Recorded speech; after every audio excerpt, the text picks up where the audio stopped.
નમસ્તે, હું Reema Munshi, DCP control room, Ahmedabad શહેર. આગામી ઉત્તરાયણ તારીખ 14 તથા 15મીના રોજ ઉજવાનાર છે. નાગરિકોની શાંતિ અને સલામતી અને સુરક્ષા એ આપણા સૌની જવાબદારી છે.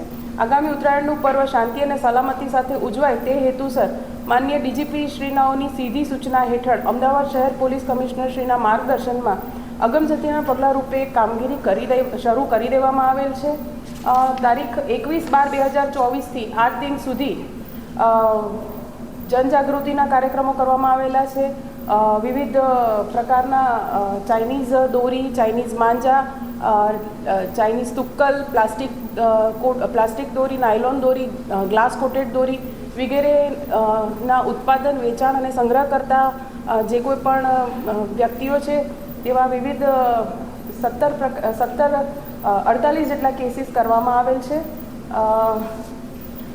મકર સંક્રાંતિના તહેવાર અનુસંધાને અમદાવાદ શહેર પોલીસ દ્વારા 15 ડીસીપી, 19 એસીપી અને 3 એસઆરપી કંપનીનું ડિપ્લોયમેન્ટ કરવામાં આવેલ છે.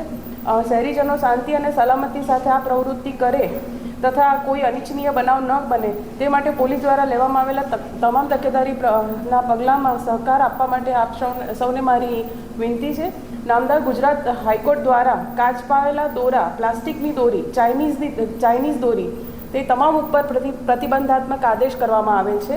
રાજ્ય સરકાર દ્વારા આ હુકમનું પાલન માટે પ્રતિબદ્ધતા દર્શાવેલ છે તથા અમદાવાદ શહેર પોલીસ દ્વારા આ હુકમનું પાલન થાય તે માટે તમામ પ્રકારના પગલાં લેવામાં આવશે.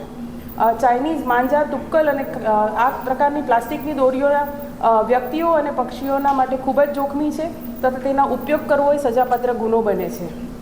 મહેરબાન પોલીસ કમિશનર શ્રી દ્વારા અમદાવાદ શહેર વિસ્તારમાં ઉત્તરાયણના તહેવાર અનુસંધાને તારીખ 10મી જાન્યુઆરીથી તારીખ 31મી જાન્યુઆરી સુધી જાહેર માર્ગ ઉપર કોઈપણ પ્રકારના વ્યક્તિની ઈજા અથવા તો ભય પમાડે તેવી રીતે પતંગ ઉડાવી શકશે નહીં, તેમજ જાહેર માર્ગો ઉપર દોડીને પતંગ પકડી શકશે નહીં તે રીતેના પ્રતિબંધાત્મક આદેશો કરવામાં આવેલ છે. તથા અમદાવાદ શહેર પોલીસ વતી તમામ નાગરિકોને મારી અપીલ છે કે આ તહેવાર તમામ નાગરિકો સલામતી અને શાંતિ અને સુરક્ષિત રીતે ઉજવી શકે તે માટે શહેર પોલીસને મદદરૂપ થશો તથા સહકાર આપશો. Thank you.